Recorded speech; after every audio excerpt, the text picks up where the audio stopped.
Mekah kedatangan anak reggae. Wah, ini menghebohkan banget ini. Sampai sekarang aja masih nanya sama Ari kayak, lu kenapa sih kayak kekeh banget gitu, ngajak gua buat umroh gitu. Nggak tahu. Ya. Saya dulu pikir sih kayak, oh mungkin ajakannya lewat mereka gitu. Jadi biarin apa namanya, ya ikutin aja deh gimana flow-nya deh. Karena ya udah deh, ya lu berangkat ke sana. Cuma berserah diri aja ya Allah, kalau memang ini adalah panggilan darimu untuk datang ke rumahmu, maka saya hanya meminta dilancarkan. Kalaupun memang ada terjadi sesuatu hal di sana, saya ikhlas ya Allah. Dalam artian kayak mungkin hal terburuknya Delu lagi tahu keinjak meninggal di sana ya Allah, saya ikhlas bila mana itu bisa membayar dosa-dosa Delu.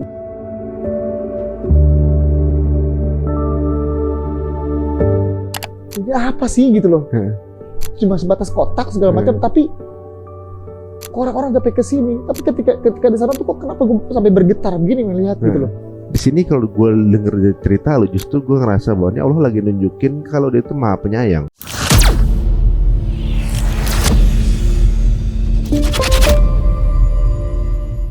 Kemarin sempat viral ketika ada satu kelompok ini teman-teman kita kemudian melakukan umroh langsung FYP di mana-mana, bahkan waktu ke Raudhah dia dapat jalur utama nih, luar biasa. Langsung kita ketemu sama Delu. Assalamualaikum. Waalaikumsalam. Aduh, kaget juga gue ada di sini bocah. Waduh, mantep banget tuh ceritanya. Belum nyampe situ dulu ya. Gue penasaran juga nih. Katanya lo nama asli bukan orang taunya Deluye gitu ya. Asli bukan itu kan? Bukan. Kalau yang nyimak yang tahu Delu dari udah lama tuh, nama asli itu biasanya teman-teman yang deket atau memang udah yang nge-follow Delu dari lama gitu. Tahu pasti nama asli Delu gitu. Kalau Deluye ya nama dari bulian gitu. Lu dibully kenapa emang? Ya dibully karena Delu itu kan kalau orang Sunda bilang Delu itu gede hulu, palanya gede gitu. Tapi gue sadar bahwa kalau misalkan gue masih SD gitu, ketika gue dipanggil Delu dulu nggak nerima gitu. Maka setiap datang ke sekolah pasti gue tidak akan nyaman. Kenapa? Karena ngerasa bahwa pala lu gede. Iya, jadi kayak gitu. Tapi kayak bulian ya? Iya dibully. Tapi kan kita mencoba untuk menjadikan hal itu positif. Ya udah, gue terima panggilan Delu itu sebagai nama gue gitu. Jadi ketika mereka manggil Delu karena mereka ingin menyakiti gue. Ketika mereka tiba-tiba memanggil Delu dan gue ngerasa, oh iya kenapa? Loh, kok dia nggak marah? Ya berarti kan kalau misalkan saya marah, berarti mereka yang menang dong. Iya. Iya. Sekarang cuma bisa menunjukkan bahwa bro, terima kasih nama Delu yang dulu kata-katain bully-bully ternyata jadi rezeki lu sekarang. Oh, berarti lu mirip-mirip kayak si siapa ya? Omes. Omes dulu dipanggil Omes kan otak mesum. Iya. Gitu kan? Iya kayak gitu-gitu. Sama gua waktu SD dipanggil panggilan nama bokap ya enggak? Apa? Ya kan kalau anak kecil kan dikata-katain nama bokap kan gitu. Iya. Karena nama bokap gua untung kan. Tapi jadi untung kan. Beneran. Oh, jadi kadang-kadang gitu tuh misalnya dibully seorang tuh sebuah kekurangan tapi ditulis jadi sebuah kelebihan ini. Betul. Jadi sebuah potensi rezeki ya. Tapi kan jadi motivasi. Kayak ya gue tidak perlu melakukan hal yang sama. Gue ngata-ngatain lu dengan panggilan-panggilan yang tidak baik ataupun yang tujuannya menyakiti orang lain gitu. Gue cuma terimakan dan coba menunjukkan bahwa nih makasih namanya. Berarti lu di mana sih itu kamu? Hah? Di mana dulu? Asli Cilengsi Bogor. Lo orang Cilengsi gimana tuh? Ya ilah yang kita panggilin Delu dulu gitu. Iya gimana gitu. Ya ampun. Lu kan nama Delu kan gue yang bikin. Langsung pada klaim. Tapi tujuannya kan beda. Kalau lu bilang nama Delu karena tujuannya untuk menyakiti. Gitu. Kalau sekarang tujuannya untuk mengakui. Mau nggak mau dia akan manggil begitu sekarang. Aslinya namanya siapa lu? Jaka Restiatno. Bukan gua ngatain ya, tapi nggak ada reggae-reggae. Kagak ada. Dan lu tahu satu hal bang, ini fun fact-nya buat gue ya gitu. Restiatno, gue tuh orang Sunda. Gue sempet nanya sama almarhum nyokap bokap, ini kenapa ada nama Yatno di sini gitu. Sedangkan nama bokap kan Ocim, nama nyokap Oyah. Terus kenapa ini ada Yatno? Kan kita gue orang Sunda, Jaka biasanya Restiatna gitu misalkan Yatno. Enggak, dulu tetangga kita tuh Mas Yatno baik banget. baik banget. Nah, kita berharap lu tuh jadi orang baik kayak dia. Iya. Dia benar. Oke. Tapi kan Mas Yatno memberikan kontribusi apa di dalam membesarkan kita gitu kan, kayak aduh. Iya. Tapi makasih Mas Yatno. Iya. Dikala orang-orang bikin nama Muhammad Irwan, dia berharap ini supaya anaknya mengikuti jejak Rasulullah SAW. Sekarang supaya saya mengikuti jejak Mas Yatno. Karena orang baiknya semoga jadi orang baik, tergolong orang-orang yang baik. Iya, benar. Tapi kan berarti harapan-harapan positif juga tuh dari orang tua berarti kan ya. Iya, cuma kan biasanya kan namanya pakai nama belakang orang tua. Iya. Karena itu nama orang tua itu cuma satu kata, Ocim, ya apa yang ditaruh di nama belakang saya gitu kan. Jadi langsung kepikirannya Yatno ya. Mas Yatno aja baik orangnya, kasih namanya gitu kali ya. Tapi orang dulu tuh selalu kalau ngasih nama dengan siapa orang yang kepikiran pertama, emang benar abang gua tuh gara-gara namanya kan Sasongko nama belakangnya. Gitu kan. Gara-gara temen caturnya bokap gua jago banget namanya Sasongko. Sasongko apa kan sesimpel itu orangnya. Urusannya? Wah, pinter nih, jago caturnya. Ada kasih nama anak. Waduh. Itu lah. Tapi itu berarti memang kan harapan lihat orangnya baik pertama kali deket rumah langsung namanya jadi Yatno gitu kan. Oke. Jadi besok kalau ketemu panggil aja ini dia penampilan Yatno. Dan Resti lagi. Resti. Feminim banget gak tuh Resti? Oh iya, kalau nggak Esti panggilannya kan. Tapi nama itu tuh selalu saya pakai ketika untuk dealing kontrak. Iya jelas. Untuk kemana-mana enak, gak ketahuan kan. Beli tiket pesawat gitu kan. Enak. Nah tapi lu kenapa dipanggil pala gede? Emang kecil pala lu lebih gede mah? Gede. Kalau misalkan pakai topi aja bukan harus yang custom. Kalau misalkan mau agak dalam, bener emang sengaja. Sekarang topi yang sekarang aja misalnya bawa tuh topi-topi yang custom, memang bikin sengaja ukurannya besar gitu. Sekarang kan karena lu pada gimbal, dulu kan belum. Sebelum ini aja yang sebelum pinggirnya dibotakin, itu malah helm aja udah susah. Kalau orang ngeliat kayak ya secara proporsional biasa aja nggak kelihatan besarnya, tapi kerasa sama gue besarnya ini bang, kayak ya itu pakai topi, pakai helm segala macam. Ukuran gede. Makanya kayak oke, gue terimain nama dia lu. Ya, emang ukuran palanya gede gitu aja. Karena isi otaknya juga besar. Wih, berarti kreatif. Ini ide semua nih, palanya isi folder. Ada nada, ada link di kepala nih. Sama banyak link. Link harddisk juga harddisk. Parah loh. Nah, lu waktu dulu emang udah gimbal atau gimana pas kecil? Apa berkeriting doang? Enggak.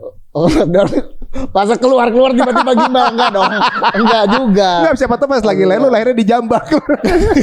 Ini rambut duluan apa? Pala gitu. Yang kaget bokap gua dong pas keluar kayak, lah anak siapa ini kenapa jadi gimbal? Enggak. Ya biasa aja, cuma pas karena sampai SMA itu rambut botak. Pas masuk kuliah udah mulai memanjangkan rambut. Karena tidak ada yang namanya operasi cukur rambut di sekolah. Sekolah lu enggak ada? Ya enggak ada, justru waktu makanya sampai SMA tuh rambut botak terus. Oh, maksudnya setelah SMA. Setelah SMA masuk kuliah tuh udah mulai manjangin rambut. Cuma jadinya kan gitu kribo, manjangin terus makin panjang. Kribonya udah nggak bulat lagi nih, kayak belah dua nih kribo, tapi ini ada gitu. Kan aneh gitu kan. Selain kayak nggak mau motong rambut karena botak terus, pengen punya rambut panjang. Ya udah, akhirnya kayak rambut kribo itu kan mudah banget, kayak nggak disisir aja nih, pasti ngegimbal sendiri. Ya udah kepikiran, udah gimbal aja deh kayak gitu. Nah lu kan itu kan gimbal gara-gara lu suka reggae kan? Apa gimbal dulu baru reggae dulu? Reggae itu kalau misalnya kayak tadi dicap anak reggae, bilang kayak Delu tuh tidak mau mengatakan bahwa Delu itu anak reggae, anak punk, anak dangdut atau anak pun. Delu emang senang musik secara general gitu.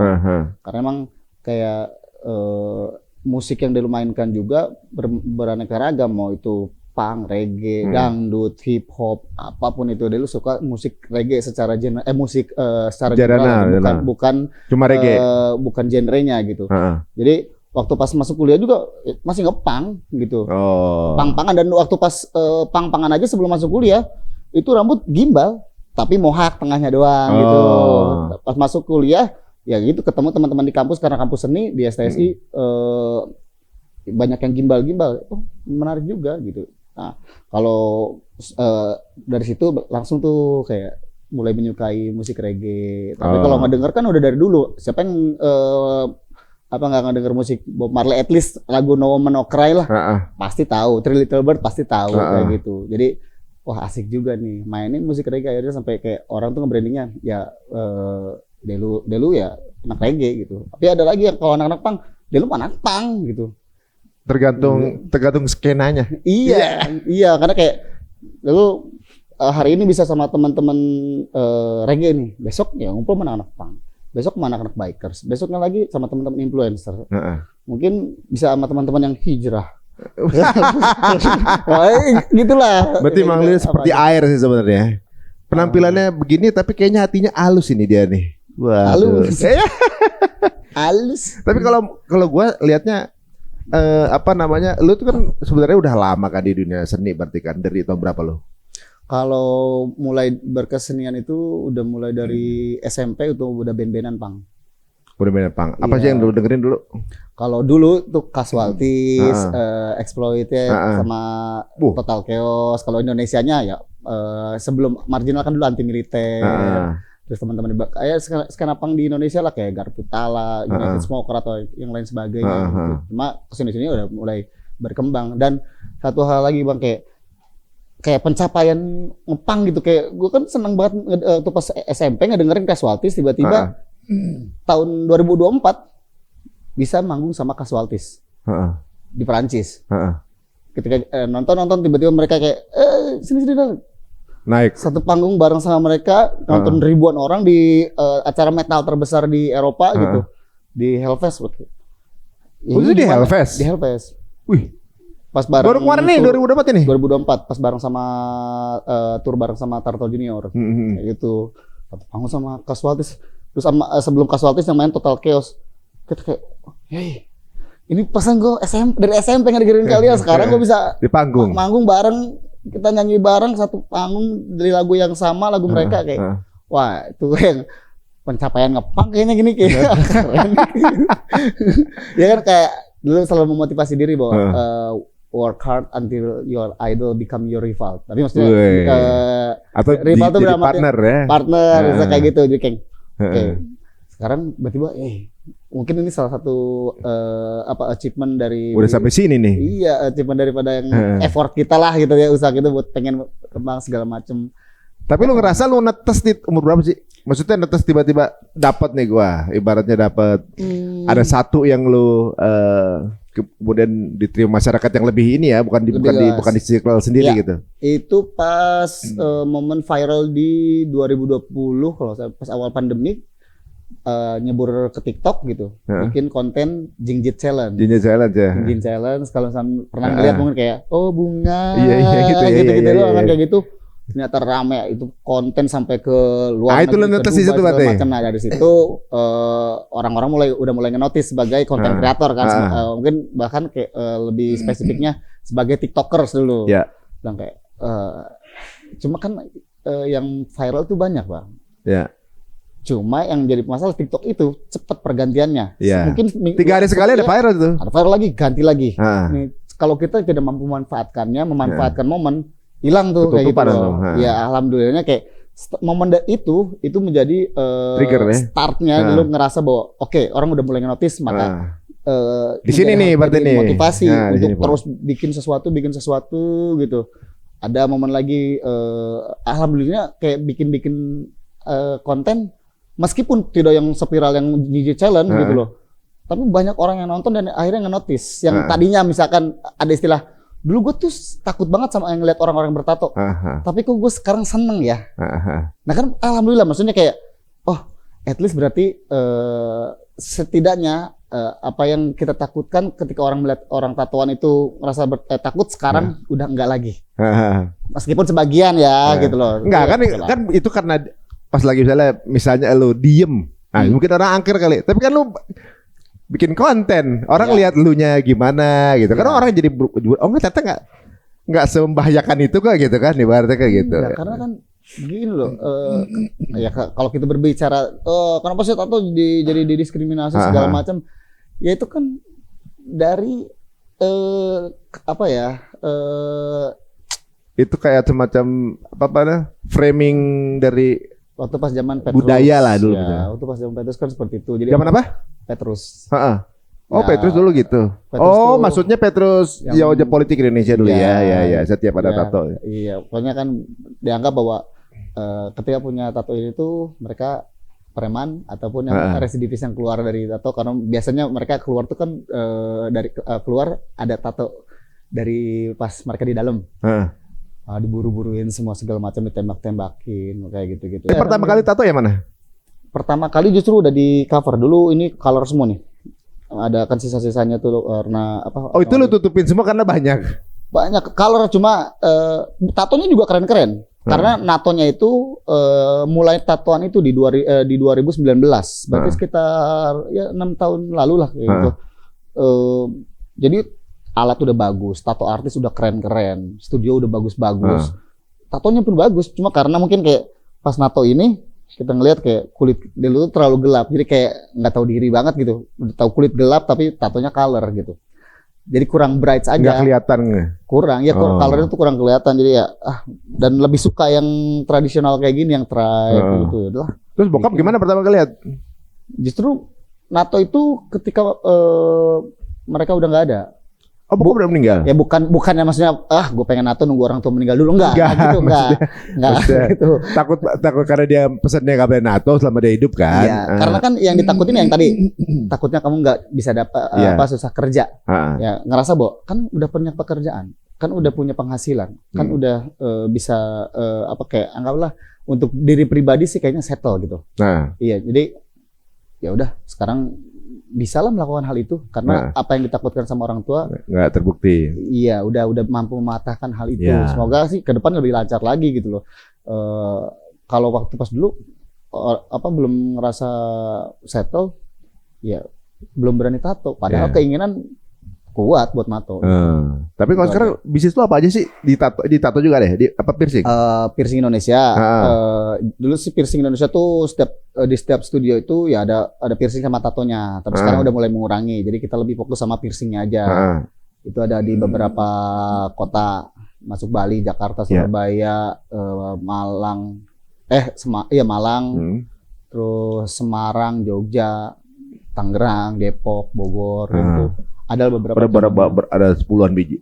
Ada cabang. 17 sekarang. 17 cabang kalau Mantap untuk yang piercing Indonesia. Terus sekarang lagi mulai jebur ke F&B. Apa tuh?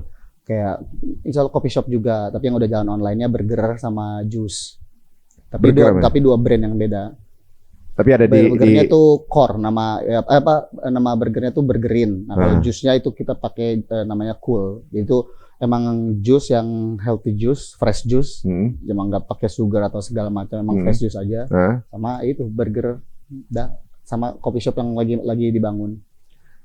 Berarti sekarang justru merambah di bisnis F&B nih.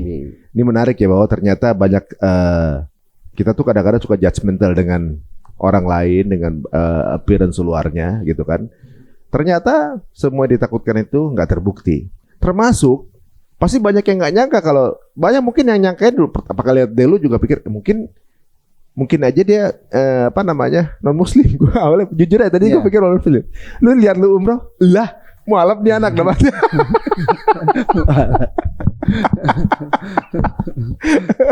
Asli lu umroh itu kaget juga sih lu Ari itu.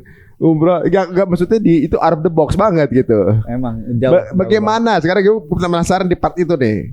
Yang ngajak siapa sih awalnya? Yang ngajak itu kalau yang ngajak gua Ari. Ari. Istrinya dulu. Istrinya Ari. Ya, Jen yang ngajak dulu. Jadi kayak tahun kemarin saya habis tur sama Prison of Blues di Eropa, balik nih pas autumn. Saya dulu balik, Ari berangkat ke Eropa pas winter. Ya, kita masih kontakan gitu. Pas dia balik tuh kayak masih bercerita tentang gimana cuaca di sana gini. Udah mau tahun baru nih. Tiba-tiba dia lagi intens kontakan. Bang, pertengahan Januari umroh yuk. Lu maksudnya apa sih lu? Kata gue kayak tiba-tiba lu. Udah gitu deket ya. Anggaplah waktu tahun lalu berarti. Ajakannya enggak, ajakannya. Iya, ajakannya Desember kemarin. Akhir Desember, Januari, tanggal berapa kemarin? Tanggal 15 Januari. berangkat gitu umroh. Nggak ngajakannya lu ajakannya. Akhir Desember. Berarti kan Tiba-tiba ngomong gitu. Tiba-tiba bang kayak maksudnya bercanda kali maksudnya kayak nggak lari Jed bilang karena dia lu ngerasa bahwa untuk dikatakan pantas aja dia lu masih jauh gitu loh. Karena secara kelakuan dia lu masih yang ya jauh dari sifat-sifat Rasul lah gitu loh. Jadi emang standar pantas buat lu kesana tuh apa? Ya, Dulu pikir dulunya. Enggak, maksudnya gini loh, kayak tidak mengcompare dengan orang lain, tapi mungkin ada yang lebih pantas datang ke sana mengejar ke tanah suci ketimbang Delu yang kayak ya gue yang masih begini belum merasa pantas intinya kayak gitu, belum ngerasa pantas. Jadi belum mencoba untuk menolak itu, tapi tiba-tiba kayak keesokan harinya nelpon lagi, bang, yuk ikut umroh segala macam. Enggak lah, karena kalau gue juga nggak mau bilang gue lagi nggak punya duit, tapi gue lagi bangun bisnis nih F&B lagi nih, lagi muterin keuangan budgetnya, lah, cash flow-nya lagi diputar. Karena kan ya di dalam sholat sendiri kan ya kayak jika ada makanan sudah tersedia di meja, maka makan dulu. Atau ketika kita mau kencing, ya maka kencing dulu.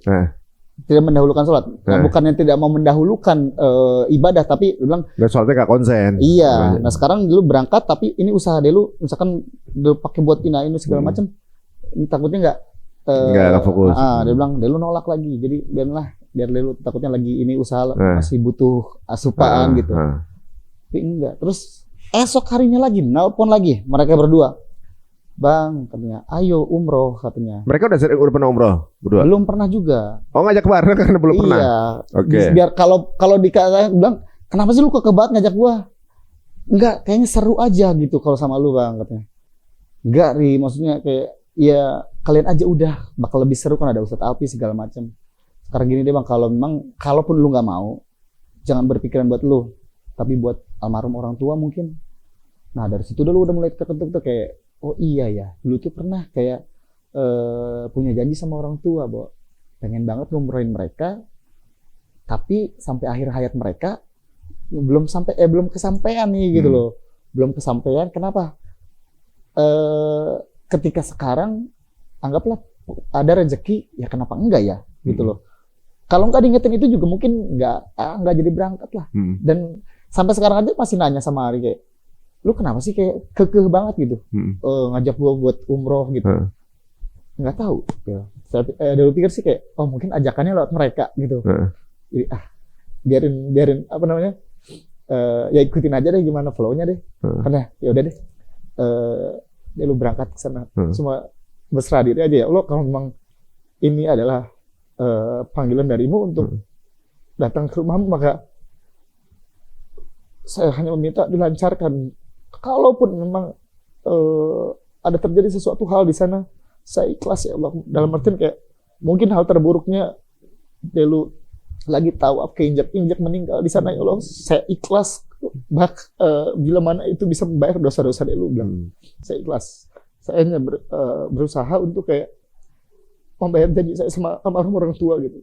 Saya pengen umrohin mereka. Itu aja. Saya pasrahin makanya.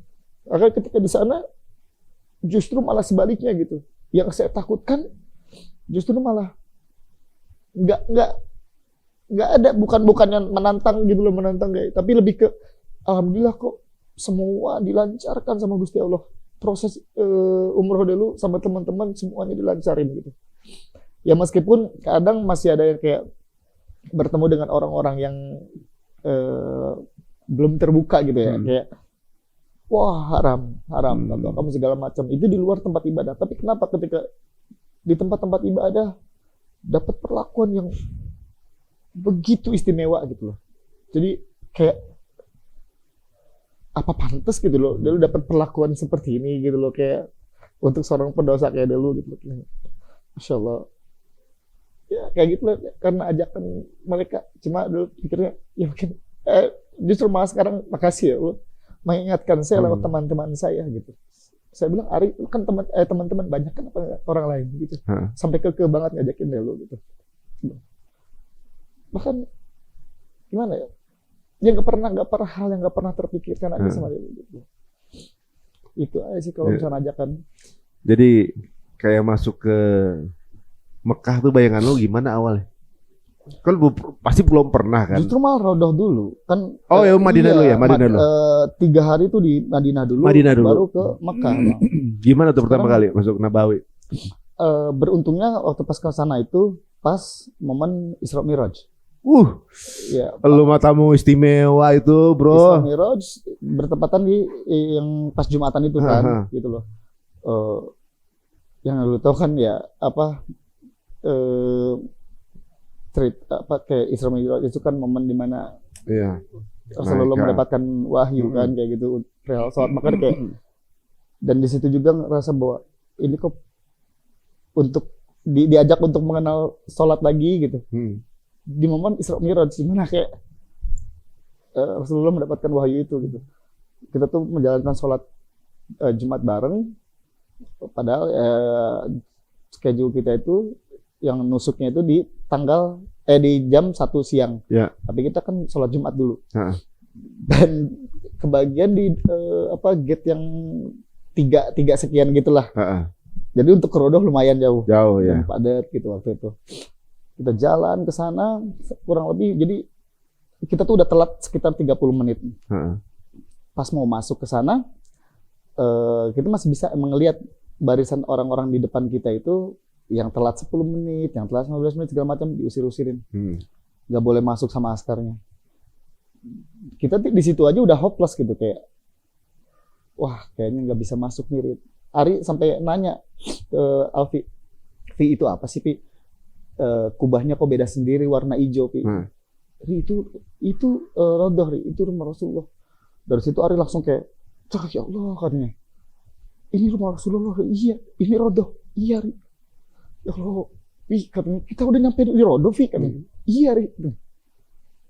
Nangis dengan bercanda-bercandanya gitu. Kenapa? Kita masih yang berpikir kayak, wah, tenang aja. Bilang kayak, ini kita bisa masuk gak ya, Vi? Kita bisa berdoa aja, berdoa. Karena kita sama-sama berdoa kayak, ya Allah, jika engkau memang mengundang kami untuk datang ke rumah Rasulullah, untuk berkunjung ke rumah Rasulullah, maka lancarkan ya Allah. Kita hanya ingin beribadah, kita hanya ingin ingin melihat rumah Rasulullah, ingin berserah diri gitu loh. Kebagiran kita masuk, ternyata diperbolehkan masuk rombongan kita. Dari situ langsung lebih pecah lagi kayak, wah, terima kasih ya Allah, terima kasih gitu kan kayak. Ari, Delu, Ucup, Alvin sendiri juga kayak yang tadinya dulu tuh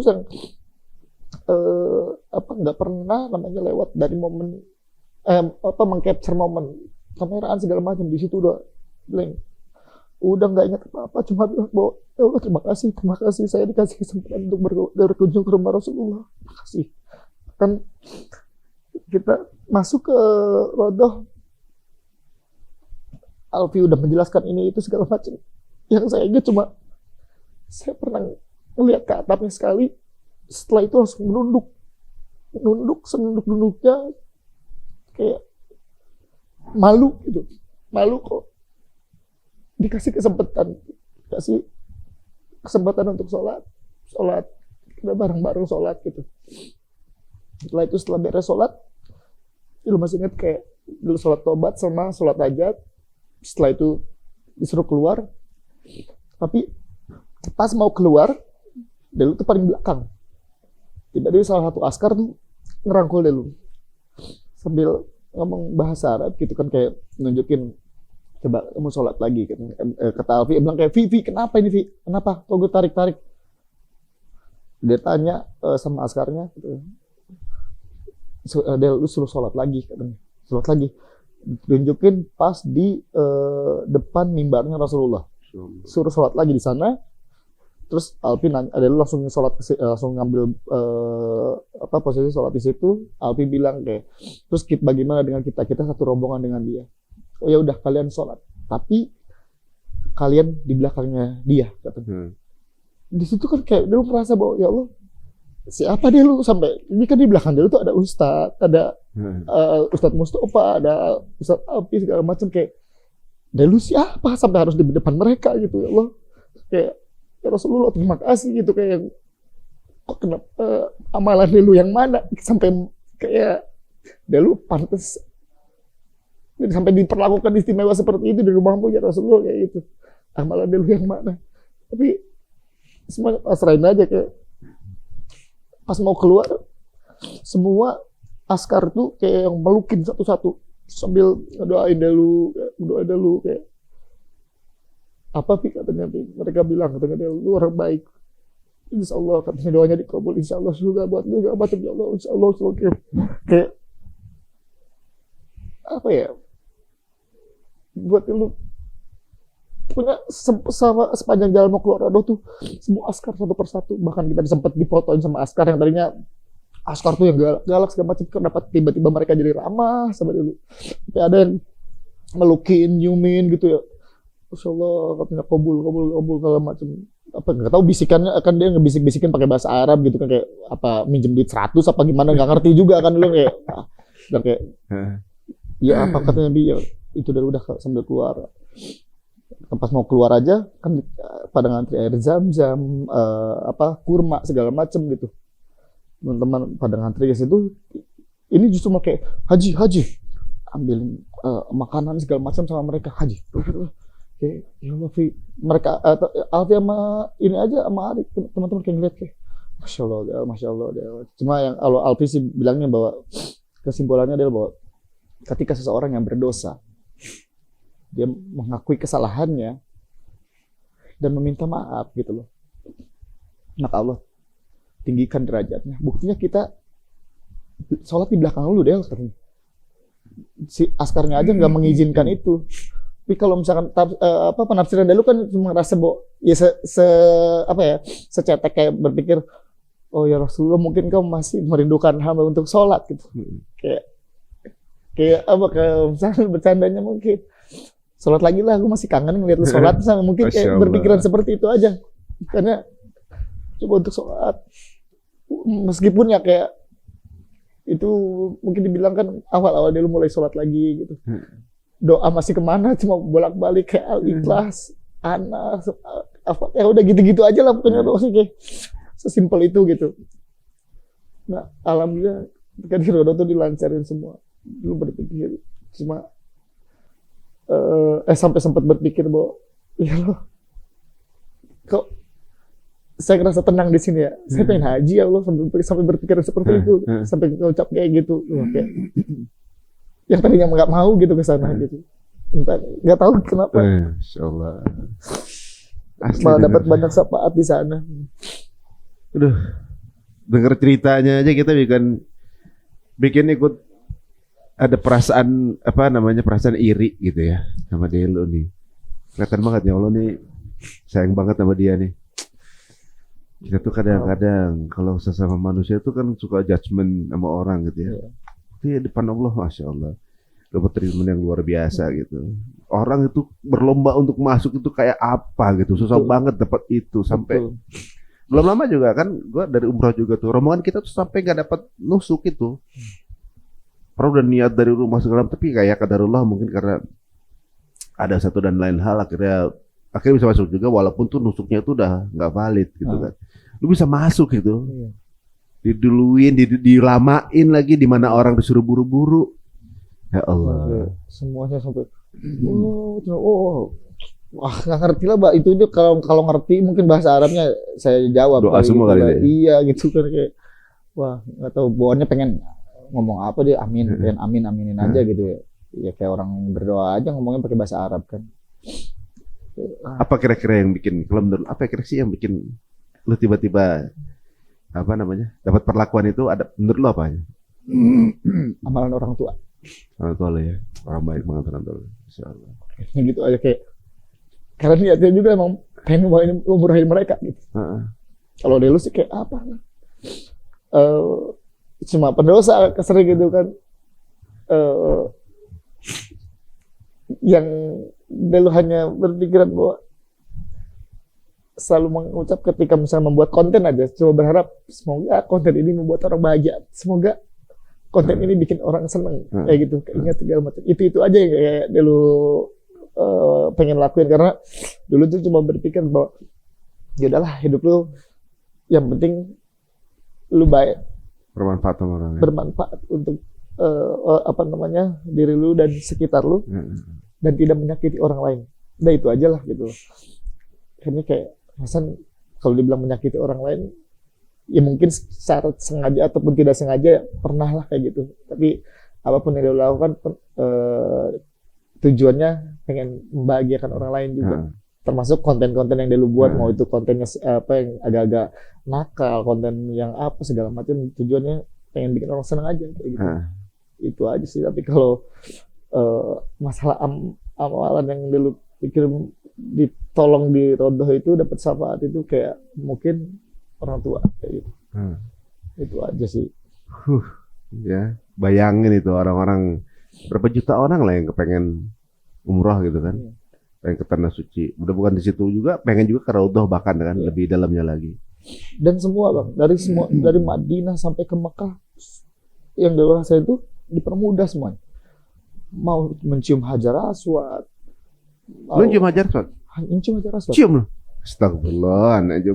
Dan berapa kali umroh aja baru sekali. Bang, tahu nggak? Nih. Mau setelah umroh keesokan harinya kita pengen yuk kita mencoba cium Hajar Aswad atau at least kita cium Ka'bah yuk. Udah berlima nih. Fitri tuh nunggu tas di samping di pinggiran gitu ya. Alfi, Ari, istrinya, terus Delu sama si Ucup gitu. Baru masuk barisan orang-orang yang tawaf, mereka bertiga tuh udah hilang. Tinggal Delu sama Ucup nih. Kayak Dulu nih nengok Ucup, Cup bilang, mereka mana Cup? Nggak tahu Bang. Katanya. Terus kita mau ngapain Cup? Lu tuh ngerti nggak kita harus ngapain? Ini pas tawaf tuh? Iya, tawaf yang kedua waktu mau cium Hajar Aswad. Kalau tawafnya sehari sebelumnya. Tawafnya udah selesai nih. Ini tawaf sunnah ya? Iya, bilang kayak, lu ngerti Cup? Enggak. Dia bilang, gimana ya Cup ya? Dia lu nengok lagi ke depan. Nyari Ari. Nengok ke dia lagi. Ucup hilang juga. Astagfirullah. Ucup hilang juga Bang. Maksudnya kayak, ya Allah. Sendirian dong. Iya. Dan Ucup juga sama. Padahal Bang, kita itu, Ucup bilang juga, Bang kan kita freeze di situ ya. Waktu pas kita ngobrol, nyari mereka. Iya Cup bilang. Kenapa gue pas nengok terus nengok ke arah lu nggak ada Bang. Sama Cup sumpah. Lu bilang gue nyari lu Cup. Bilang kenapa lu nggak ada ya kata gue. Udah, saya bilang kan saya sendiri dong. Bilang ya Allah, bilang kayak sekarang saya sendiri, saya cuma berhadap ada pertolongan darimu ya Allah. Saya bilang jalan lurus aja, nggak yang muterin tawaf mendekat gitu. Ya lurus satu langkah gitu. Apalagi kan kalau udah ada onti-onti Turki tuh temboknya tuh udah nggak bisa jebol lah gitu ya. Udah kayak pagar bener tuh tangan kan. Bener. Sampai akhirnya kayak mendekat mungkin kayak Ka'bah di sini dulu udah kayak ya Allah megang. Maksudnya belum kepegang Bang. Maksudnya kayak deket banget. Ya Allah deket banget ya Allah, rumah Ka'bah udah deket banget. Dia bilang ya lu datang ke sini kalau misalkan Hajar Aswad itu tidak dicium oleh Rasulullah, maka saya pun tidak akan mencium batu itu ya Allah. Maka mudahkanlah ketika engkau telah mengundang hamba ke sini, saya hanya ingin mencium Hajar Aswad seperti apa yang dilakukan oleh Rasulullah SAW gitu kayak. Saya ingin menciumnya ya Allah. Maka tolonglah hamba, bantu hamba dan mudahkan gitu ya Allah. Tiba-tiba ada yang nepak punggung dulu dari belakang. Kayak abang mau mencium Hajar Aswad. Bisa? Iya. Itu perempuan tinggal orang Indonesia tinggal di Arab katanya. Iya kan, abang pegang pundak saya. Dia di depan, dia megang pundaknya, terus ada temannya juga satu lagi di belakang kayak, ayo saya bantu bang, sampai kayak itu ceramah juga tuh kan beberapa tempat yang memang doanya bisa cepat dikabulkan antara pintu tajam. Iya mas tajam. Di situ sempat lama juga ya Allah berdoa menyampaikan hajat-hajat dulu sambil ngelihat kayak orang-orang berdesakan. Dulu cuma bilang ya Allah, Delu ingin mencium Hajar Aswad tapi Delu tidak ingin menyakiti orang lain, maka mudahkan tanpa harus menyakiti orang lain. Tiba-tiba bisa masuk ke mencium Hajar Aswad. Pertama karena saking gak mau menyakiti orang lain, mencium sebentar udah bilang. Tapi tiba-tiba orang-orang tuh kayak lagi-lagi gitu. Lagi-lagi. Ya ampun. Dari situ kayak mencium Hajar Aswad lama, menyampaikan hajat-hajat Delu, keluar agak oke. Orang-orang tuh kayak masih berkumpul, tapi udah beberapa langkah dari situ keluar barisan yang tawaf tuh berasa kayak laut kebelah aja. Kayak Nabi Musa. Iya. Kayak kok langsung lurus aja. Kayak tapi justru teman-teman kayak Alfi, Jan sama Ari yang mereka lebih duluan gitu, yang rame-rame, mereka aja nggak berhasil gitu. Ucup yang sendiri juga nih, ternyata dia juga berhasil. Tapi dia mau keliling dulu terus sampai ya, hal-hal kayak gitu. Berarti kan buat dulu kayak baru juga ngucap gitu, meminta pertolongan, tiba-tiba ada orang yang kayak berniat untuk ngebantuin. Dia bilang, ya Allah, saya pengen memberikan rezeki sama mereka. Apa yang harus saya berikan, semoga apa yang saya berikan pantas buat mereka yang telah menolong hamba. Kalau saya akan berpikir bahwa ini adalah pertolongan darimu. Saya mencium hajar aswad, terus engkau mendatangkan mereka untuk hamba untuk bisa mencium hajar aswad gitu. Hal-hal kayak gitu aja dia ngerasa bahwa ini pertolongan gitu bang. Iyalah.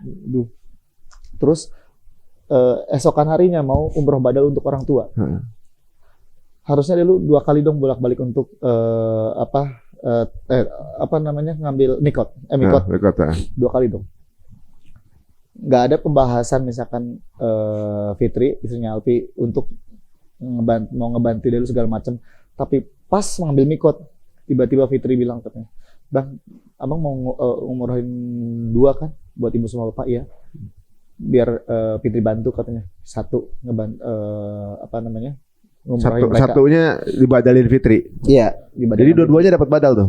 Dua-duanya dapat dan nggak perlu bolak-balik juga kan. Kan dipermudah kan. Tiba-tiba Fitri nawarin kayak gitu ya. Siapa yang nggak mau gitu loh. Udah akhirnya umroh badal bareng lagi kita satu kali nggak perlu bolak-balik. Padahal ada bahasa mereka tuh nggak apa-apa bang, ntar yang mikot lagi kita temenin. Ayo biar lu nggak sendiri. Tapi ternyata malah nggak perlu menghabiskan waktu bolak-balik segala macam, selesai di situ. Masya Allah. Bokap nyokap udah pernah umroh belum? Belum pernah. Dulu pernah ada momen dimana kayak ada rezeki mau ngumrahin salah satunya. Tapi ya ibu bahasanya mungkin kayak kalau misalkan gue berangkat sendiri, enggak sama bapak lu buat apaan katanya. Mendingan gini kita uangnya kita pakai buat hal yang lain ya, buat usaha atau apa. Ya serah itu kayak gitu. Oh, jadi sekarang mereka di akhirat juga udah umroh itu. Kepala umroh ya. Alhamdulillah kayak gitu. Terus ada satu lagi kayak lo nggak tahu juga bahwa pada saat itu Alfi bilang Abuya Ahmad Maliki lagi ada di Mekah di rumahnya.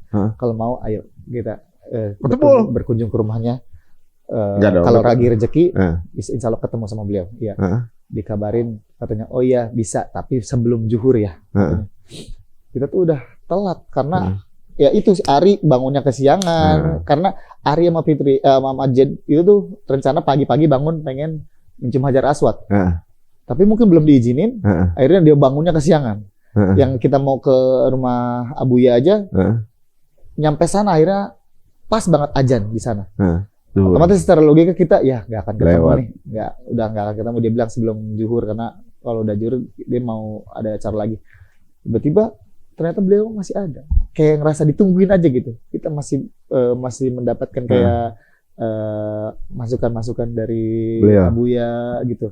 Terus bahkan kayak masih sempat menjalankan ibadah sholat zuhur bareng-bareng tuh sama Abuya, diimamin sama beliau. Masya Allah. Kayak ya Allah. Bilang kayak ada yang mau sampaikan nggak dulu kan? Nggak, belum. Saya cuma mau menyampaikan satu hal, terima kasih sama Abuya karena mungkin kalau menghendaki kita untuk bertemu jadi bisa ketemu kan, makasih Abuya masih tetap stay sebelum kita datang gitu, nggak tahu juga ya walau kita bisa ketemu kayak gitu, bahkan ada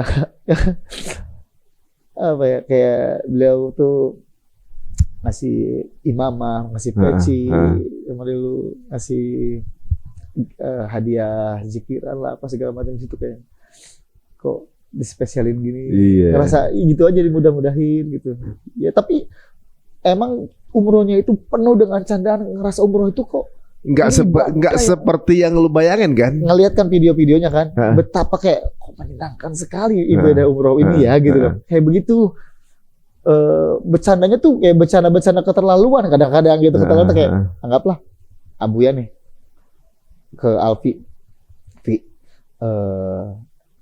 jangan pernah tinggalin mereka. Misalkan ya pakai bahasa Arab. Terus disampein di mobil nih. Tahu nggak Abuya nitip pesan sama gua katanya. Jangan pernah tinggalin kalian. Ari tiba-tiba jawab kayak, iya karena kita tidak bisa bahasa Arab. Katanya kayak, kan kayak, iya sih ya. Kalau kita tinggalin, nggak ada yang bisa bahasa Arab, kita ribet juga gitu ya. Iya ribet gitu. Tapi bukan ke situ dong penafsirannya dong. Kan nggak secetek itu. Kadang-kadang orang ini random. Cuma memang menyenangkan. Cuma kita ya berpikir bahwa ya Rasulullah tuh juga tahu lah kalau kita bercanda, Allah juga tahu kalau kita bercanda. Atau Rasulullah juga orang yang senang bercanda. Bahkan di dalam hidupnya 3 kali beliau tersenyum sampai kelihatan gigi gerahamnya karena sahabatnya yang suka bercanda kan kayak gitu. Jadi ya Rasulullah juga ada dasarnya humoris juga. Orang yang humoris, senang bercanda gitu. Selagi kita niatnya untuk sama-sama tahu lah kita membahagiakan, bukan saling menyakiti, bercanda gitu. Insya Allah Rasulullah juga tahu kayak gitu aja. Insya Allah. Jadi awalnya dulu waktu lu menghindari untuk diajak umroh tuh bayangan lu kalau umroh gimana? Takut ada ya kayak study tour mungkin.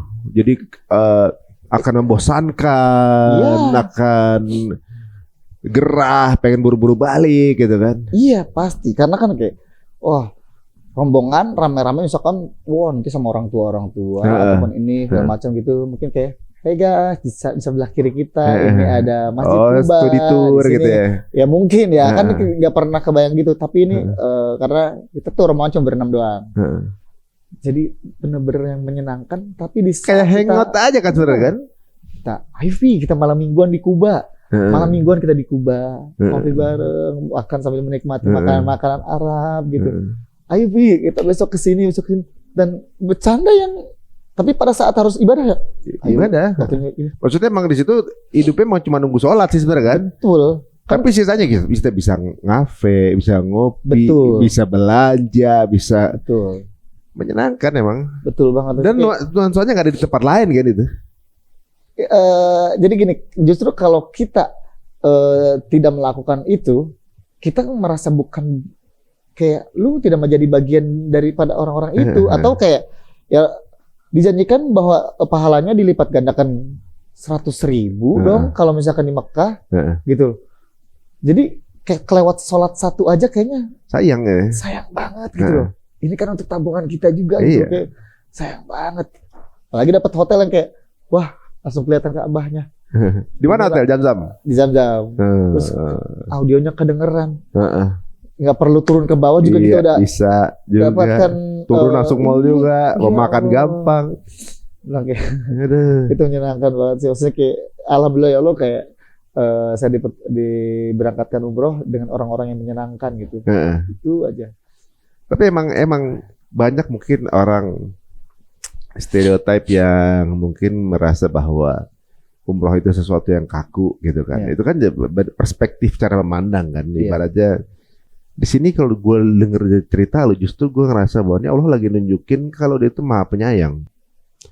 Dia tuh nggak ngeliat lu gimana apa siapa, dia maha penyayang, sayang banget sama lu gitu kan. Tau nggak, banyak kengirian gue sama lu tuh. Ibaratnya lu dengan mudah bisa masuk ke Raudhah, begitu spesialkan gitu kan. Udah gitu Hajar Aswad juga dipermudah gitu. Gue ada 2 kali mau ketemu Abuya Amal lagi, nggak ketemu juga gitu, misalnya udah diniatin janjian segala macam, nggak ketemu juga gitu. Lalu bisa ketemu gitu. Jadi kita nggak tahu ya, kadang-kadang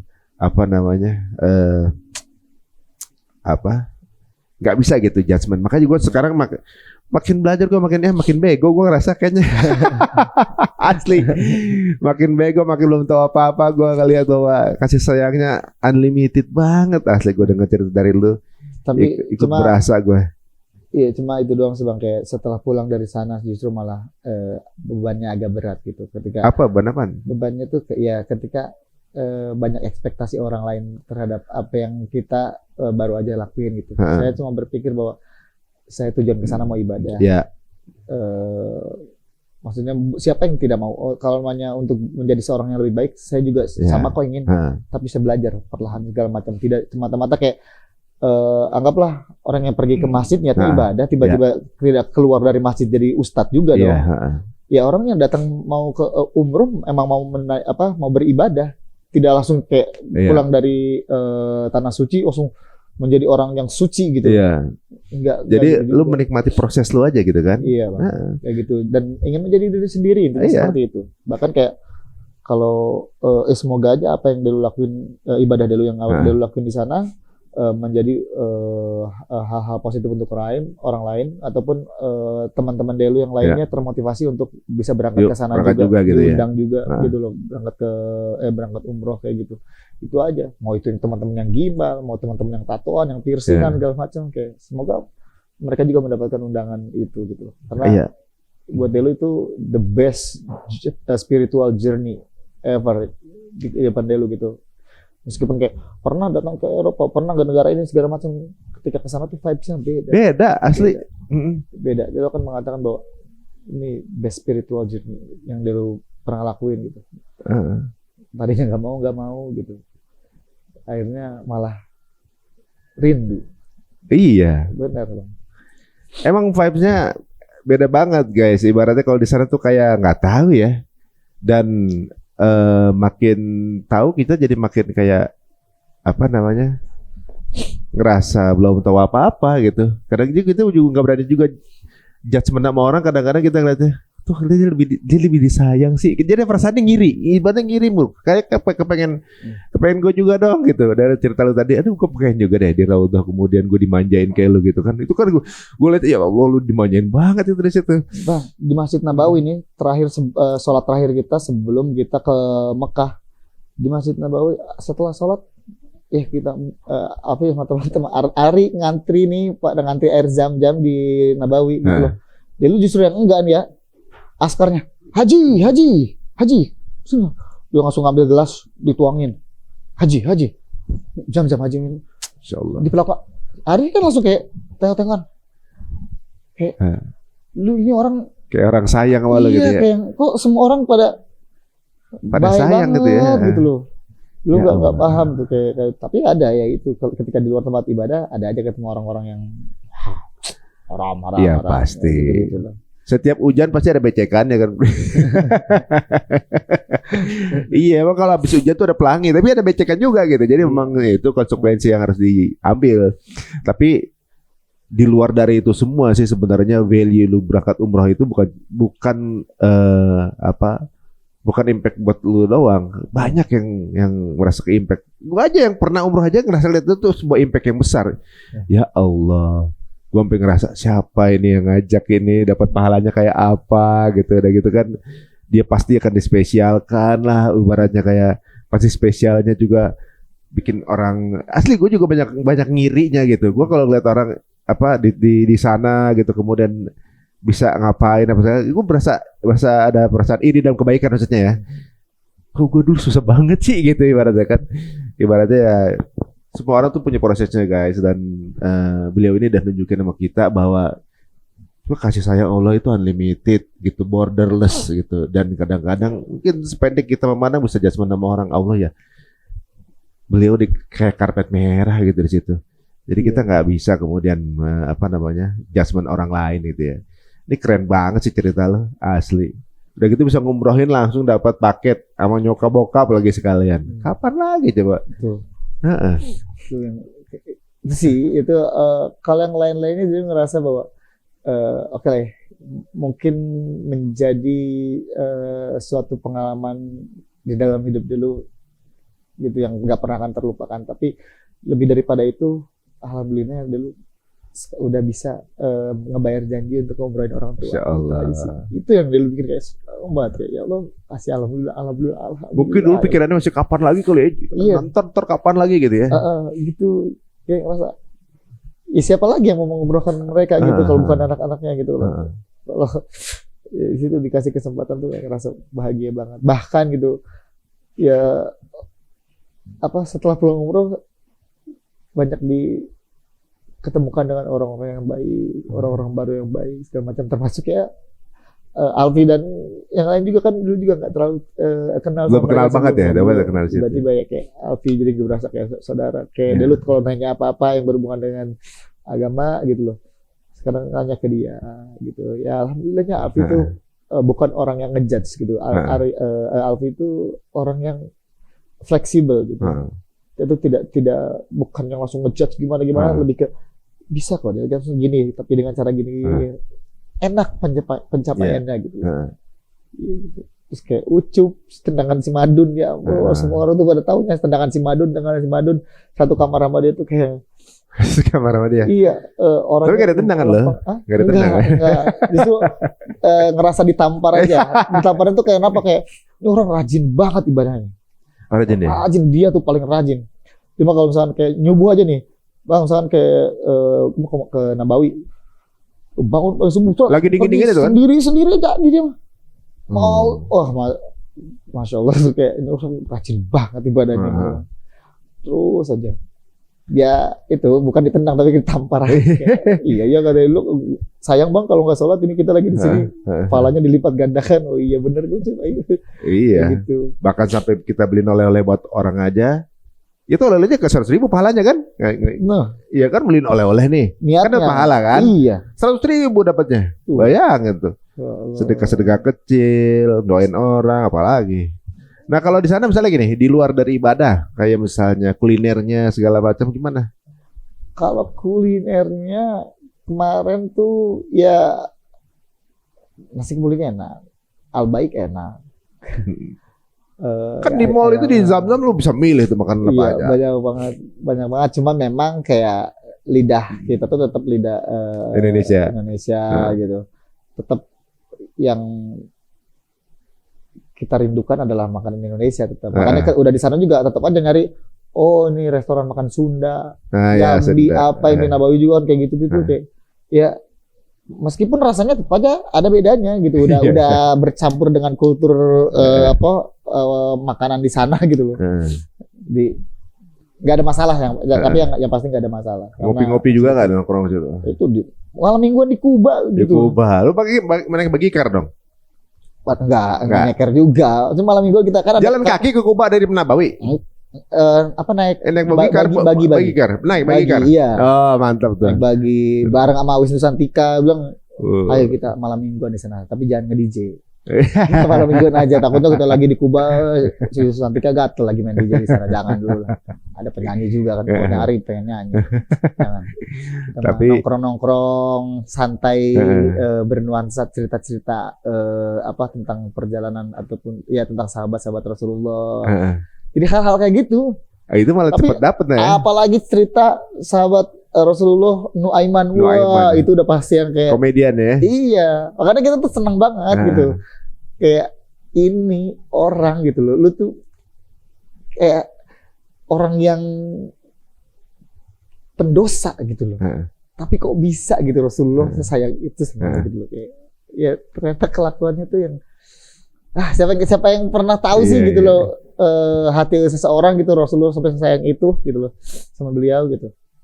Seru gitu banyak. Iya. Memang orang kalau nggak kenal Nabi kadang-kadang kalau kaku. Benar semua juga dirangkul gitu ya. Masya Allah, seniman ada, komedian ada, Masya Allah. Makanya kalau kita kadang-kadang ngelihat sesuatu dari penampilan luar langsung ada menghakimi orang lain, malu sama Nabi ya. Nabi nggak pernah gitu.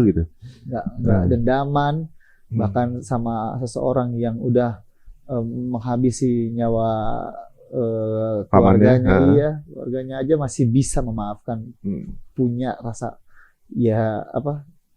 untuk bisa menerimakan hal itu meskipun jadi secara dia pun manusia yang memang punya rasa amarah segala macam tapi ya dimaafkan loh. Dimaafkan, luar biasa itu kayak Nabi. Tapi saya bukan Nabi jadi kalau saya ada emosi tapi baru denger dia cerita ini ya. Iya. Jadi, tapi cuma kan karena algoritma itu kan ketika kita di sana algoritmanya semua yang muncul di beranda tuh tentang Islam, tentang Ka'bah, tentang algoritma. Iya, jadi kayak mau tidak mau terpapar. Kok senang ya baca teori, seru-seru. Ya jadi setidaknya jadi lebih tahu, belajar lagi yang ternyata kayak doa sholat aja pada lupa segala macam. Tapi justru di sana kok kayak set diingetin lagi, balikin lagi. Makasih banyak jadi kayak oh iya jadi inget lagi doa-doanya. Gitu. Padahal udah lama banget loh, bisa dibilang kayak mungkin 3-4 tahunan lalu kayak nggak sholat lagi, udah sholat gitu kayaknya. Tapi ngerubah lu jadi lebih rajin sholat gak sekarang nih? Kalau dulu menargetkan dulu gitu ya belajarnya dalam artian kayak at least setiap hari ada satu waktu gitu loh. Tapi ketika misalnya rajin, apalagi pas ya awal-awal gitu, semua dari subuh segala macam dulu jalanin semua gitu. Apalagi kemarin waktu pas Nisfu Sa'ban, Nisfu Sa'ban tuh lah kayak Lu baru banget balik ya berarti? Baliknya kan ada 2 minggu lalu. 2 minggu lalu ya? Sekitar 2 minggu lalu kayak gitu. Jadi kayak masih semangat-semangatnya tuh. Tapi semoga kayak kalau tetap dikasih kenikmatan karena dia bilang bahwa saya tidak pernah meninggalkanmu gitu loh. Saya hanya meninggalkan misalnya kayak dia bilang mengatakan bahwa dia itu agnostik. Karena banyak bertemu dengan orang-orang yang munafik lah gitu. Ataupun orang-orang yang memang kayak tidak bisa menjelaskan atau merepresentasikan ya. Iya, hal-hal yang dulu tanyakan tentang karena kalau dulu kan hanya mengikuti apa yang diajarkan sama orang tua. Dia tidak pernah tahu maksudnya apa. Maksudnya apa segala macam. Kalau hanya sebatas kayak anggaplah misalkan kenapa sih harus wudu? Oh hanya untuk membersihkan najis atau segala macam, ya kan udah mandi. Kalau udah dijelaskannya hanya sebatas karena udah ada aturannya segala macam juga nggak bisa bang. Maksudnya kayak lah yang lebih enak itu bisa gampang diterimanya kalau misalnya aturannya udah ada aturannya. Kalau timbang bersihin aja misalnya kentut ini bersihin misalnya pantatnya dong. Iya. Ini yang dibersihin malah cuci muka kan gitu. Iya hal kayak gitu bang. Ya ampun. Atau misalkan kayak ya terus kalau misalkan sekarang saya nanya bahwa kalau orang yang kehilangan arah, maka dia termasuk orang-orang yang tersesat. Boleh nggak nanya Google Maps? Kalau tersesat, boleh kalau misalnya tersesat di jalan kan? Nah kan kayak gitu kan. Maksudnya kan hal-hal yang kayak dulu tuh pengen bertanya tuh kayak yang kemarin kayak kenapa sih lu tidak boleh mengucapkan salam sama teman-teman non-muslim ketika mereka merayakan hari besarnya. Padahal mereka juga mengucapkan selamat Idul Fitri sama kita gitu. Dan kita tidak, tujuannya kita adalah misalkan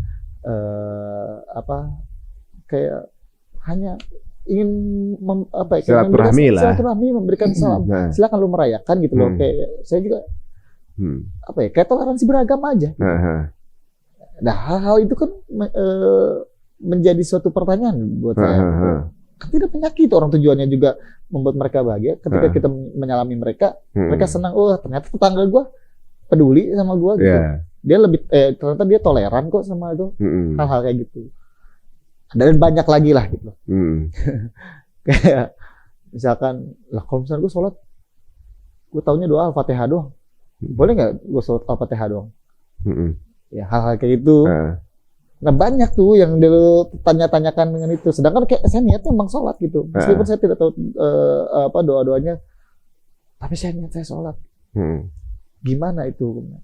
Ya, balik lagi bahwa Allah tuh maha tahu kok. Iya, ina amal lebih niat ya kan. Iya. Tergantung niat kita gitu. Itu lu udah effort lu berjalan kaki ngambil air wudhu, terus lu berniat untuk berwudhu dan berniat untuk sholat aja, mengagungkan Allah, bahwa beribadah sholat mengagungkan Allah, udah. Sesimpel itu. Setidaknya ketika lu sudah melakukan hal itu kan ada suatu pengakuan bahwa diri lu memang mengakui Allah gitu. Dan siapa yang pernah tahu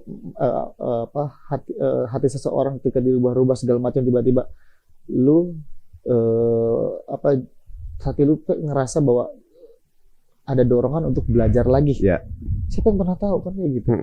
Lakukan aja dulu. Kayak gitu. Iya, dapetin dulu aja kenikmatannya di mana. Dari situ kan nanti nagih. Betul. Pengen nyari lagi gitu. Maksudnya jangan langsung terjun ke dalam perdebatan sih kayaknya.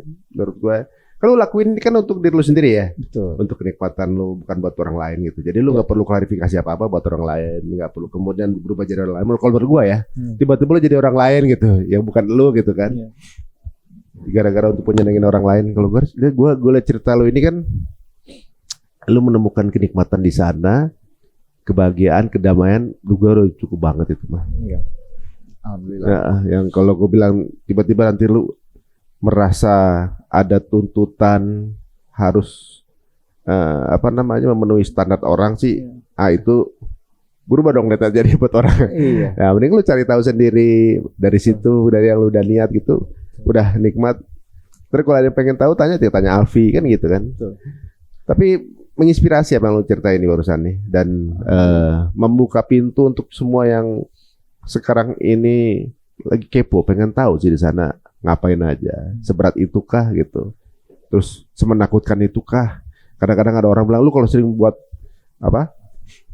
kesalahan lu akan dibayar di situ kan, gitu mah bikin takut kan. Iya. Nggak taunya nggak segitu-gitunya juga kan gitu.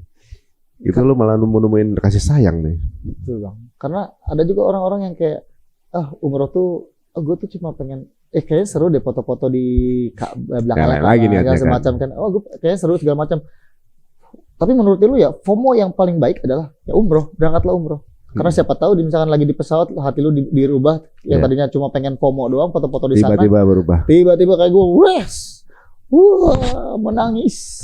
Kayaknya murah banget air mata di sana. Iya. Bener-bener nangis, ya Allah. Kan urusan hati ntar yang rubah yang di atas kan udah. Iya, betul sekali. Tapi bedanya kalau saya anggaplah saya traveling kemana-mana, wah kok happy banget segala macam. Saya di tanah suci kayaknya nangis mulu, tapi justru luar biasa. Kenapa? Karena tangisannya tangisan bahagia gitu loh. Kayak ini air mata kayak apa? Nggak diminta gampang untuk banget keluar, ya. nggak diminta keluar kayak. Jangankan di sana, sekarang saya di sini aja bercerita gitu. Ketika misalkan mengingat momen di sana ataupun mengingat orang tua, kayaknya bawa pengen nangis aja. Apalagi di sana kayak ngerasa doanya langsung di tempat zat apapun itu, misalnya kayak selalu tiap kali dulu saya selalu mengenal lihat di sajadah doang, di sajadah Ka'bah segala macam, ini sekarang di depan gitu loh, kayak ini apa sih gitu loh. Cuma sebatas kotak segala macam, tapi orang-orang sampai ke sini, tapi ketika di sana tuh kok kenapa gue sampai bergetar begini melihat gitu loh. Kenapa sih kayak gitu loh. Dan pada akhirnya berpikir bahwa ini kayak tujuan akhir hidup lu sebagai sebagai seorang muslim misalkan, ini tujuan akhir lo. Ya selama hidup ya ini gitu loh. Kayak, makanya kayak ngeliat kayak ini loh kiblatnya gue tuh ini gitu loh. Jadi gimana nggak geter baru turun mau ke ke Ka'bah gitu. Yang dari atas ya tangga ya. Eskalator tuh kayak gitu kayak. Baru ngelihat doang. Mulai doang dari ngeliat kayak kiswahnya doang. Ya Allah, kayak getar gitu. Udah nggak paham lah. Nggak bisa diomongin tuh. Magical buat lu mah. So kayak hati tuh langsung kayak, kok dari jauh baru hitam-hitam aja langsung pengen nangis ya kan gitu. Aduh. Guys, ini jadi kita bisa lihat ya. Jadi kadang-kadang orang itu misalnya ada orang umroh tapi bagaimana ada aja pasti. Nggak pernah kita kepikiran semua orang happy kan. Pasti ada juga yang komentarnya pedes, pasti ada. Lu ibaratnya gini. Bisa di antara kebaikan pasti ada lah yang nyelip-nyelip kayak gitu, dan itu lu tanggepinnya seperti apa? Maksudnya yang nyelip-nyelipnya tuh? Ya nyelip misalnya, ya ada polisi-polisi juga lah ibaratnya. Lu gak gitu salah lu gini-gini gitu. Kayak bini gue baru pertama kali pakai hijab gitu kan. Hijab tuh salah lu, ini pakai ini. Ada aja polisinya gitu kan. Ya itu yang ketika ada aja kayak OB lah, orang yang random ketemu di jalan, tiba langsung kayak ngejudge. Wah, haram ada. Sampai Alpi adu argumen sama mereka. Kenapa misalkan kayak ente bisa bilang gitu sama dia segala macam, ya karena itu kan haram di Islam, itu tidak boleh segala macam. Doain aja dia taubat, karena masalah menilai seseorang itu bukan tugas kamu. Jadi cukup doakan saja dia, biar dia bisa bertobat, biar dia bisa menjadi orang yang lebih baik gitu. Siapa yang pernah tahu amalan dia seperti apa kayak gitu. Jangan pernah menghakimi orang lain karena itu bukan tugas kamu. Jadi kayak debat sama Alfi kayak gitu. Bilang kayak ada lagi kayak bilang. Pakai bahasa Arab. bahasa Arab. Kalau tadinya kan soalnya nggak pantas kalau muka Arab, bahasa Thailand juga nggak cocok, jadi Arab aja lah gitu. Aduh. Itu magical banget. Tapi soal ada yang ngajakin lagi, misalnya lo yang ngajakin lagi, berangkat lo. Insya Allah berangkat. Insya Allah Mantap ya. Dan ini minuman menyemangati semuanya, mau itu tatoan, mau itu tatonya udah sampai ke ginjal misalnya kan gitu. Sampai itu tatonya lebih banyak gitu ya. Mau piercingnya di mana-mana, nggak nutup, semuanya dibuka gitu. Saking sayangnya Allah ya. Nggak ada satu kekhususan yang nggak boleh ke sana. Nah, ini sebuah penyemangat buat kita semuanya ya. Jadi kalau kerinduan itu punya siapa aja kok gitu. Kita ngerasa nggak rindu, tapi ternyata pas sampai di sana, kita tiba-tiba nangis. Ada juga kangen, jadi nggak tahu deh, ini vibe-nya emang nggak bisa didapetin tempat lain gitu. Saya sama keluarga udah pernah lah, misalnya beberapa negara pernah. Gitu. Tapi kalau ke situ emang beda lain ceritanya gitu kan. Beda. Nah gitu. Kalau anak-anak juga diajak ke sana, anak-anak juga demen. Karena apa? Demen abis itu ngopi, abis itu terus makan. Itu ya kadang-kadang emang nggak bisa diungkapkan sih. Mau tahu rasanya kayak gimana? Berangkat sendiri ya nggak? Berangkat sendiri. Benar. Emang harus dialami dulu sendiri. Never try, never fly. Wih, keren itu. Iya. Never try, never fly. Ya, jadi buat teman-teman sih kayak kalau niatnya baik, jangan pernah takut dipandang buruk. Karena tidak semua hal-hal baik bisa diterima dengan baik. Maka yang harus kita lakukan adalah ya teruslah berbuat baik meskipun tetap dipandang buruk. Ya, mantap. Terus gitu aja. Niat saya baik. Itu. Iya. Ingin umroh, pengen beribadah. Kalau orang-orang masih berpikiran hal-hal yang buruk segala macam ya itu mau urusan mereka, itu aja. Udah lu fokus aja ngobrol sama yang punya hati ya. Itu dia. Nah sekarang misalnya nih sebagai penutup, misalnya nih kamera ini nyokap bokap lu. Ya. Lu abis umrahin, lu kemudian dia mungkin ibaratnya dapat privilege untuk kemudian tahu apa yang lu lakuin. Lu mau ngomong apa sama mereka nih? Bisa depan nih mau nyokap bokap lu. Nah apa ya, kayak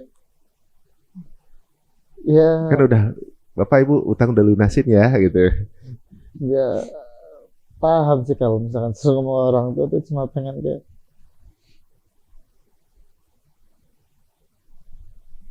nggak apa bang ya pasti kayak kemarin aja udah ngerasa senang gitu. Udah bisa berangkatin umroh gitu karena yang saya selalu ingat gitu loh, kayak di pas tawaf aja tiap kali ngeliat orang tua tuh jalan kayak ibu pasti hidup kayak gini nih gitu loh. Nggak ada yang mau disampaikan. Saya justru mau maaf cuma kalau misalkan jarang ke makam gitu karena dulu kan saya di Bali sekarang segala macam. Cuma insya Allah di setiap selipan doa dulu tuh selalu ada nama mereka gitu, selalu doakan buat mereka karena dulu lihat kalau misalkan setiap kali mengingat mereka tuh nggak bisa air mata tuh kayak nggak tahu. Makasih ibu sama bapak udah semoga tenang di sana, itu aja. Insya Allah dia bisa jaga diri, insya Allah dia bisa tumbuh, insya Allah dia bisa membanggakan, nggak akan bikin malu, insya Allah. Itu aja. Insya Allah teman-teman semuanya, sebuah pengalaman spiritual yang luar biasa dari Delu yang mungkin bisa menginspirasi kita semuanya dan juga menyemangati kita untuk yuk sama-sama siapa tahu yang nonton ini dapat rezeki untuk tiba-tiba bisa punya kesempatan ke Tanah Suci bersama keluarganya. Amin. Untuk yang baru kenal sama Delu sekarang langsung aja follow Instagramnya Deluye. L-nya 2, ya kan? Sama ini nomor rekening saya. Nomor rekening ya. Tuh, kalau mau infak kalian tuh di bawahnya tuh ya. Gitu ya. Ini sebenarnya seniman sama kaum duafa gue. Sama bisnis-bisnisnya dia apa aja? Coba sebutin IG-nya. Piercing Indonesia. Nah ya. Ada Cool, KOOL. Ada juga Burgerin. Burgerin. Iya. Ya teman-teman semuanya. Nah, itu juga kisah menginspirasi ini bisa dilihat postingan beliau. Siapa tahu akan menular ke kita semuanya. Amin. Dan dari cerita ini jelas banget ya, bahwa kita kalau lagi masalah kadang-kadang kita, siapa sih yang nolong kita? Ternyata Allah tuh nggak kemana-mana. Allah tuh selalu ada sama kita. Cuma kitanya yang kadang nggak datang gitu kan. Nah, makanya sampai ketemu lagi. Silakan share link ini ke circle teman-teman semuanya. Siapa tahu bermanfaat. Sampai ketemu lagi. Assalamualaikum warahmatullahi wabarakatuh.